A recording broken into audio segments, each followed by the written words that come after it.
Good morning, happy Sunday. At dahil kagigising lang natin, maghilamos muna tayo guys. Kay balak kung bumaba, maghanap ng almusal. Kaya hilamos-hilamos muna tayo guys, para magmukhang tao. Di naman tayo, alas 11 na, pero ngayon lang ako nagising. Kay sobrang pagod man kami kahapon. Oy, bumabawi lang ang muchacha sa pagtulog ngayon. Kay linggo man ngayon. Ayaw, di ba? Mag-day off ko. Wag na lang ako mag-day off. Alam niyo naman, ang problema, 'di ba? Wala tayong anda. Charot. Ayaw, di ba? Malakas ang ulan sa labas maghilamos muna tayo na magmukha na naman tayong maayos-ayos pag bumaba tayo doon, di tayo mapagkamalang ay nako, alam mo na. So wag nating kalimutan maglagay ng ating pampabeauty kahit wala tayong beauty. Charot. Ayan, Ayaw, di ba? sunscreen. Ayan lang, kakampi natin sa araw at ulan, maglagay tayo. Kasi tumutulong din yan magpakinis ng ating balat pa, magpaputi ng ating balat. And at least at the same time, may protection pa tayo sa init ng araw. So, maglagay muna tayo ng ating pang punas-punas dyan, bago tayo lumayas ba. Para at least kahit paano maayos naman yung pagmumukha natin. Kahit walang kaayos-ayos. Ayan, kahit wala tayo mag-makeup na ba. Okay na yan, kahit walang makeup. Basta meron tayong sunscreen, okay na yan. Pwede na, mukhang tao na tayo niyan pag lumabas tayo. Amay nyo na rin yung liig. Bahala na. Basta, mukhang ayos na rin naman yan. Ay, may sobra-sobra nasa kamay, ilagay na sa liig. Yung liig damay-damay na ba? Okay, pwede na yan. Tara, let's go na tayo. Silipin muna natin sa labas kung malakas pa rin ang ulan. Ay, nako, malakas pa rin ang ulan. Sige, di bali. Magpainit na lang tayo ng kape. Magdala na lang tayo ng ating kung ano mabitbit na rin dyan. Kung kaputi o payong, basta. Makapagkape ang mahalaga. Makapagkape tayo sa umaga. Yan ang bigay ng enerhiya sa atin ba. Pagpalakas kahit na medyo nakapagod at least meron tayong lakas sa umaga ba. Okay, let's go. Tara. Tara, nakalimutan ko pala. Wala pala akong pera. Ayan.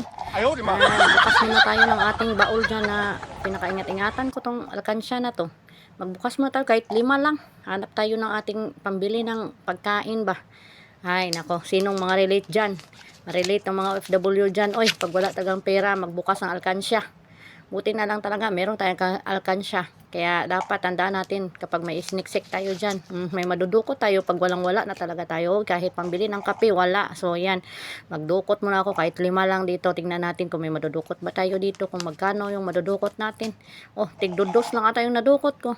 Sana makadukot tayo ng tigli-5 naman para malaki-laki naman yung ating puhunan sa araw na to. Pagbaba natin. Hay nako, ang hirap talaga ng buhay. Kung sino pa tong mga nagtatrabaho, sila pa talaga yung walang pera. Ay, sus marimar talaga naman. Ayoko na talaga sa earth. Grabe. Okay, let's go. Takpan na natin, tara. Bilangin na natin kung ilan. At eto na nga yung nadukot natin. 1 5, tapos 4 na 2. Pwede na yan. Let's go. Makabili na tayo ng kapin yan. At saka kahit anong makakain doon. Let's go. Tara na. Baba na tayo. Kailangan magdala tayo ng payong palagi kay umulan umaraw. Mapapakinabangan talaga natin yung payong na yan. Let's go.